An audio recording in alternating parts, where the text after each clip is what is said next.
Officer जो कि जख्मी हुए थे, उन्होंने भी अस्पताल में दम तोड़ दिया। पूरा देश उनकी शहादत को सम्मान करता है। उनकी आत्मा को शांति मिले, भगवान उन्हें अपने चरणों में स्थान दे, इसके लिए मेरी आपसे गुजारिश है कि 2 मिनट खड़े होकर उनकी आत्मा की शांति के लिए हम सब लोग मौन रखें। आतंकवादियों के साथ मुठभेड़ में हमारे देश के 3 जवान शहीद हो गए। कर्नल मनप्रीत सिंह पंजाब के रहने वाले थे,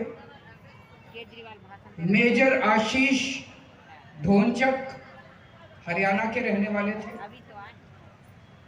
हुमायूं भट्ट जम्मू कश्मीर पुलिस में डीएसपी थे, 2 महीने की बेटी को पीछे छोड़ के गए हैं, और एक चौथे ऑफिसर जो कल शहीद हो गए।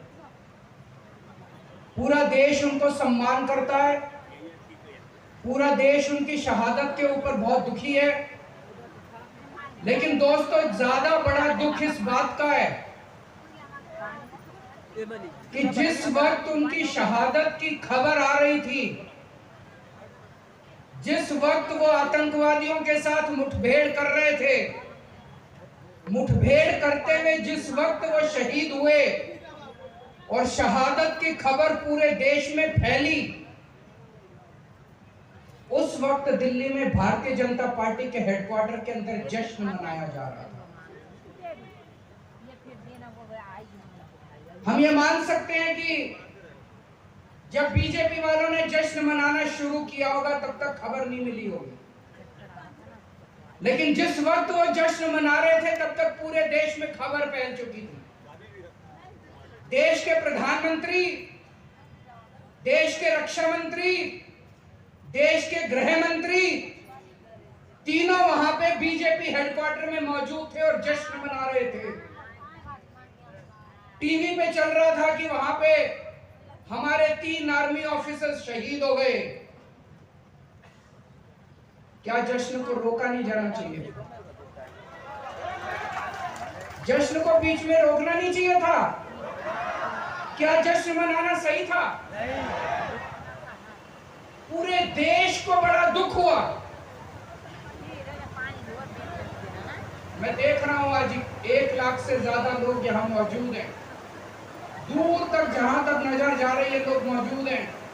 बारिश बार बार आ रही है, लेकिन लोग भी डटे हुए हैं। दिखाई दे रही है, सबने अपने सर पे कुर्सियां रख ली। आपको मैं नमन करता हूं, आपका शुक्रिया अदा करता हूं दिल से कि आप लोग यहाँ डटे हुए हैं। और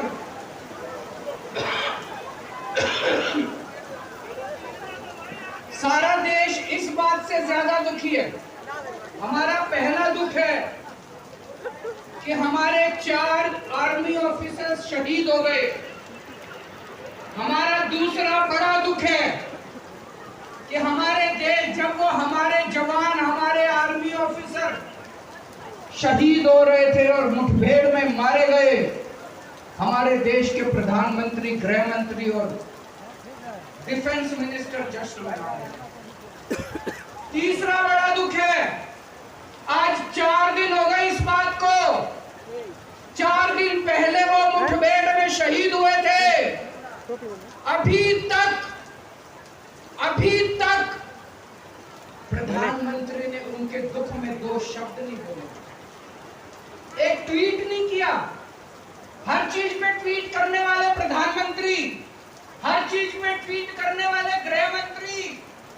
हमारे देश के 3 जवान शहीद हो गए आतंकवादियों से मुठभेड़ करते करते। क्या मजबूरी है? आपके मुंह से जबान क्यों नहीं निकल रही है? आपको क्या दुख नहीं होता? इनको देश से कोई लेना देना। अभी थोड़े दिन पहले सारी देश की 28 बिजली फ्री कर दी। 3 बार लोगों ने जम के बहुमत दिया हमको, 3 बार, तीसरी बार सरकार बन गई हम लोग। फिर पंजाब में पंजाब में लोगों ने इतना भारी बहुमत दिया, पंजाब के लोगों को पता चला अरे दिल्ली के लोग तो बड़े खुशहाल हैं, दिल्ली के लोग तो बड़े सुखी हैं, हम भी देंगे इनको मौका। पंजाब के लोगों ने मौका दिया। अभी मैं 3 दिन पंजाब का दौरा करके आ रहा हूँ। पंजाब के लोग भी बहुत खुश हैं, वहाँ भी स्कूल बनने लग गए, अस्पताल बनने लग गए, लोगों का इलाज मुफ्त होने लग गया, पंजाब में बिजली मुफ्त हो गई। छत्तीसगढ़ वालों, आप भी एक मौका आम आदमी पार्टी को देके देखो। इन दोनों पार्टियों को भूल जाओगे, मैं कह रहा हूँ, एक मौका दे दो, अगले 50 साल तक आप इन दोनों पार्टियों को वोट नहीं दोगे, मेरा चैलेंज है। मैं आज आपको 10 गारंटी देके जा रहा हूँ।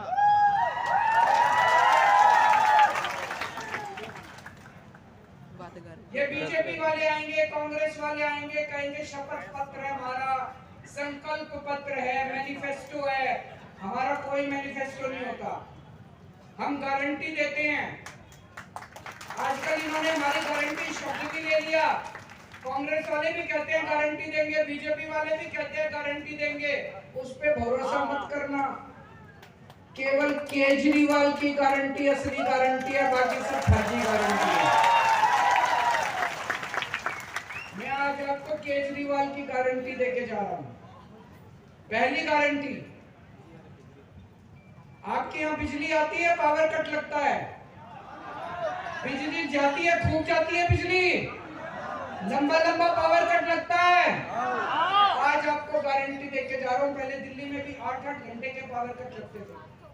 पंजाब में 1.5 साल पहले सरकार बनी है, उसके पहले 10-10 घंटे के पावर कट लगते थे। अब दिल्ली में 24 घंटे बिजली मिलती है, पंजाब में 24 घंटे बिजली मिलती है। एक मौका दे दो, 2 साल के अंदर आपकी 24 घंटे बिजली कर दूंगा पूरे 36 साल के। बिजली के बिल ज्यादा आते हैं कि नहीं आते? दिल्ली में बिजली मुफ्त कर दी, पंजाब में बिजली मुफ्त कर दी। एक मौका दे दो, सरकार बनने के 3 महीने के अंदर आपकी बिजली मुफ्त कर दूंगा। लेकिन एक बात है, बिजली मुफ्त भी कर दी, लेकिन कई लोग ऐसे हैं जिनके फर्जी बिजली के बिल आए हुए हैं, पुराने। आ रखे कि नहीं आ रखे? किसी के 10,000 का, किसी का 20,000 का। जब बिजली के बिल ठीक कराने जाते हो तो बाबू कहता है 5,000 रुपए दो, नहीं तो बिजली का बिल ठीक नहीं करूंगा। कहता है कि नहीं कहता? आपके 30 अक्टूबर, अभी जो 30 अक्टूबर आने वाली है, 30 अक्टूबर तक के सारे पुराने बिजली के बिल माफ कर देंगे और आगे आपके बिजली मुफ्त कर देंगे। दिल्ली में भी किया था, पंजाब में भी किया था। पंजाब में हमारी 16 मार्च को सरकार बनी थी। 31 दिसंबर तक के पहले जितने बिजली के बिल थे सारे माफ कर दिए, सारे जीरो कर दिए। अब पंजाब में भी लोगों के बिजली के बिल जीरो आते हैं, दिल्ली में भी लोगों के बिजली के बिल जीरो आते हैं। फोन करके पूछ लेना। दूसरी गारंटी, शिक्षा की गारंटी।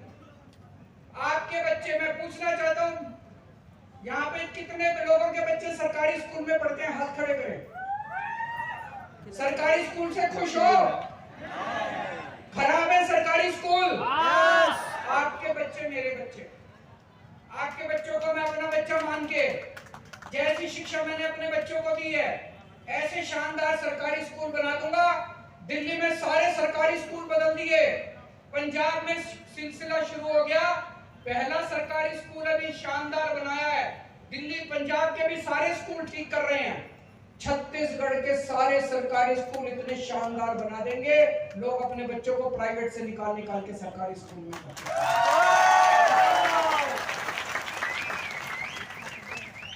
आपके बच्चों की जिम्मेदारी लेके जा रहा हूं। कोई पार्टी नहीं कहेगी 75 साल हो गए भारत को आजाद हुए, मेरे को बता देना किसी पार्टी ने आके आपको कहा हो कि आपके बच्चों को अच्छी शिक्षा दे दूंगा। कोई पार्टी नहीं कहेगी। कोई पार्टी नहीं चाहती कि लोग पढ़ें।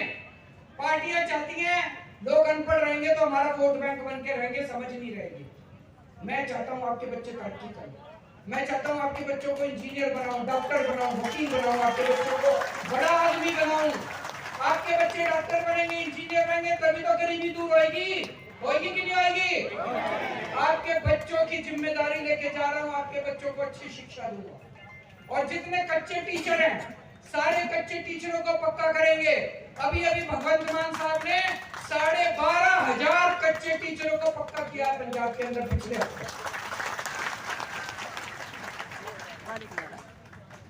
आपको जमीन बेचनी पड़ जाती है, गहने बेचने पड़ जाते हैं।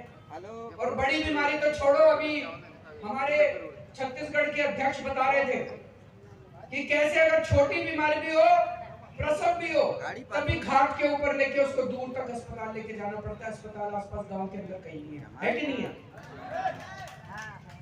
दोस्तों, आपके परिवार के अंदर अगर कोई भी बीमार हो, जा रहे हो क्या घर, चाहे कितनी छोटी बीमारी हो चाहे कितनी बड़ी बीमारी हो, उसकी जिम्मेदारी मेरी। सबका इलाज मुफ्त कराऊंगा, सारी दवाइयां मुफ्त, सारे टेस्ट मुफ्त, सारा ऑपरेशन।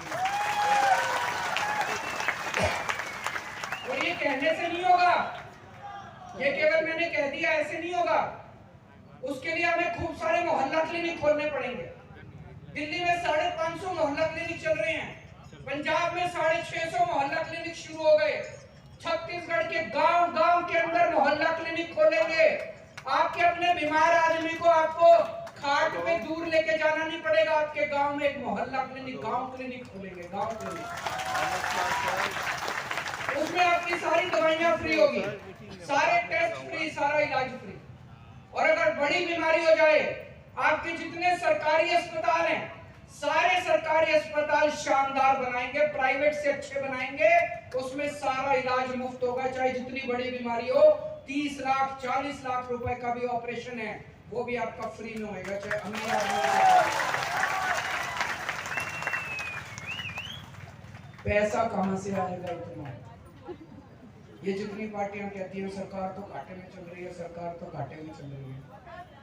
जब मैंने दिल्ली में मुख्यमंत्री का पद संभाला, तब भी ये सारी पार्टियां कहती थी सरकार घाटे में चल रही है, सरकार का। अब दिल्ली सरकार फायदे में चल रही है। मैंने सबकी बिजली मुफ्त कर दी, शानदार स्कूल बना दिए, सबके बच्चों को फ्री में शिक्षा दे रहा हूं, सबका इलाज मुफ्त कर दिया। फिर भी मेरी सरकार फायदे में चल रही है, घाटे में नहीं चल रही है। 1.5 साल पहले भगवंत मान साहब ने पंजाब का कार्यभार संभाला। उसके पहले सारी सरकार कहती थी 3 लाख करोड़ का कर्जा हो गया पंजाब पे, पंजाब सरकार घाटे में चल रही है, पैसा नहीं है करने के लिए। ये पैसा भी ले आया, पता नहीं कहां से लाया, और सबकी बिजली भी मुफ्त कर दी, 650 मोहल्ला क्लिनिक भी खोल दिए। अभी किसानों की फसल बर्बाद हुई थी, उनको खूब मुआवजा भी दिया, सारे काम कर रहा है। इसके पास तो पैसे की कमी नहीं है, क्यों? ईमानदार आदमी है। ईमानदार सरकार चुनो, पैसे की कोई कमी नहीं है। इन लोगों ने जो लूटा इतने साल से, इन्हीं से पैसा निकलवाएंगे। इतनी रेड मारी है भगवंत मान ने पंजाब में, पुराने नेताओं पे, पुराने मंत्रियों पे नोट गिनने की मशीनें निकली हैं उनके घरों से, इतने नोट निकले हैं।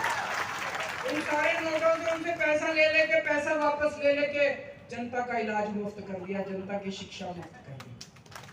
भ्रष्टाचार खत्म करेंगे। एक एक पैसा छत्तीसगढ़ का जो ये लूट के ले गए हैं, इनसे सारा पैसा वापस लेंगे और एक एक पैसा छत्तीसगढ़ के लोगों के विकास के ऊपर खर्च होगा। दूसरी बात, आप जब पटवारी के पास काम कराने जाते हो, दफ्तर में काम, पैसे मांगते हैं कि नहीं मांगते? ये रिश्वतखोरी बंद करेंगे। दिल्ली में हमने एक फोन नंबर दिया है 1076, दिल्ली से ही लगता है, यहां से नहीं लगेगा। उस नंबर पे फोन करो, आप बोलो मेरे को राशन कार्ड बनवाना है, वहां से आवाज आएगी हम आपके घर कितने बजे आए राशन कार्ड बनाने। आपको राशन कार्ड बनाने के लिए कहीं जाने की जरूरत नहीं है, आपके घर आती है सरकारी अफसर, आपके घर आता है काम करने के लिए। छत्तीसगढ़ में होना चाहिए नहीं होना चाहिए? रिश्वतखोरी बंद करेंगे, भ्रष्टाचार बंद करेंगे।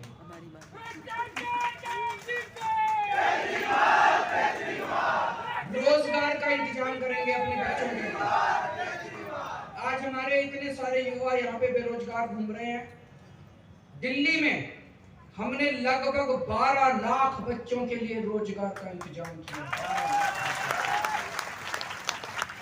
अभी पंजाब में 1.5 साल हुआ है सरकार बने, इन्होंने 36,000 सरकारी नौकरियां निकाली, पटवारी की, सब इंस्पेक्टर की, क्लर्क की, इस डिपार्टमेंट में, उस डिपार्टमेंट, पुलिस में 36,000 सरकारी नौकरियां बिना रिश्वत के, बिना सिफारिश के, मेरिट के आधार के ऊपर सबको नौकरी। मैं देख रहा था सोशल मीडिया पे, गांव गांव के अंदर पंजाब में ढोल बजा रहे हैं, हमारे गांव के लड़के को नौकरी, सरकारी नौकरी मिल गई, हमारे गांव के लड़के को सरकारी नौकरी मिल गई। क्यों ढोल क्यों बजा रहे हैं?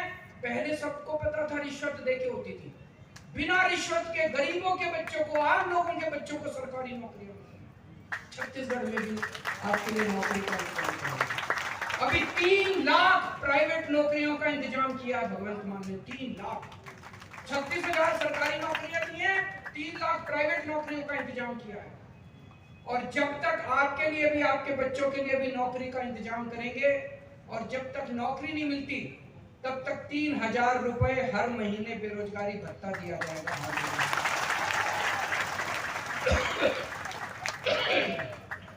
जितनी हमारी माँ बहनें हैं, 18 साल से ऊपर की हर महिला को 1,000 रुपए महीना उनके खर्चे के लिए दिया जाए। हमारी बेटियां हैं, कॉलेज जाना है, कॉलेज जाने के पैसे नहीं है, कई लड़कियों की पढ़ाई छूट जाती है, उनकी कॉलेज की पढ़ाई पूरी हो जाएगी। कोई महिला है, गृहिणी है, घर में पैसे की कमी है, बच्चे को, छोटे बच्चे को दूध नहीं पिला पाती, 1,000 रुपए महीना होगा दूध पिला लेके अपने बच्चे। माँ है, कोई बेटी आती है घर, माँ का मन करता है बेटी के हाथ में पैसे रख दूं, उसके पास पैसे नहीं है, बेटे की तरफ देखती है। अब उसको, माँ को किसी बेटे से पैसे लेने की जरूरत नहीं है, अब वो अंदर जाएगी, अपनी पोटली से आम आदमी पार्टी वाले 1,000 रुपए निकालेंगे और उसके हाथ में रखेंगे। दिल्ली में हम सबको तीर्थ यात्रा कराते हैं,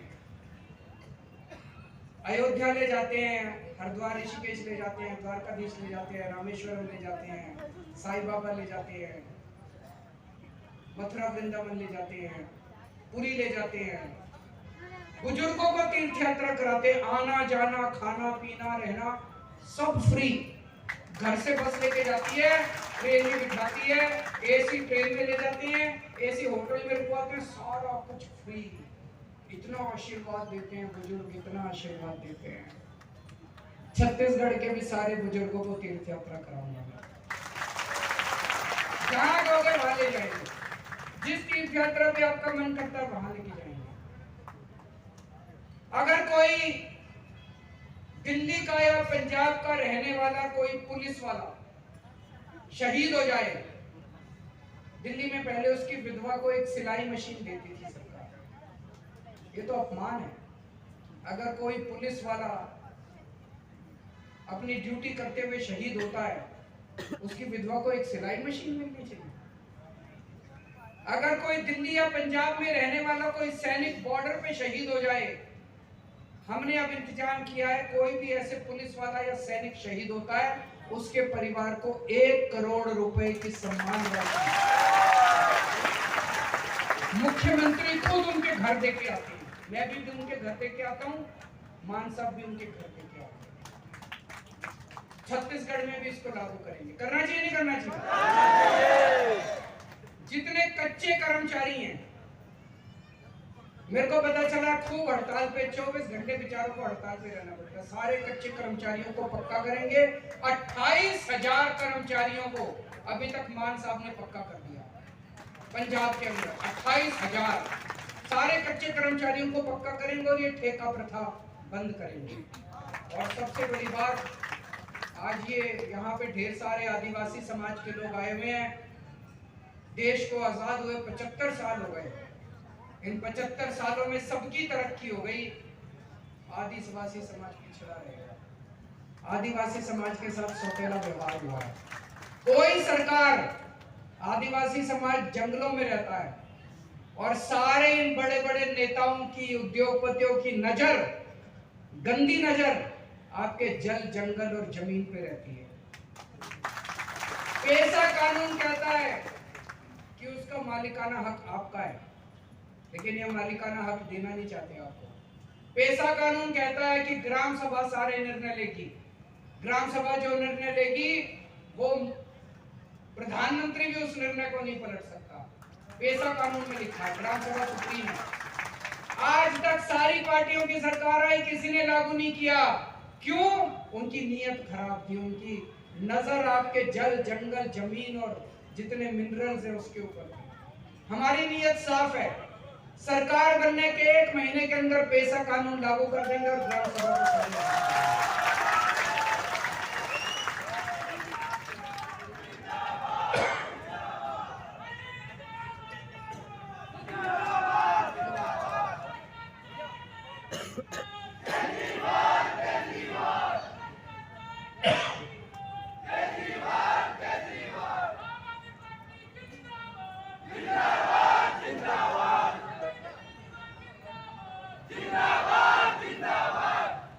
जवान फिल्म के बारे में सुना है?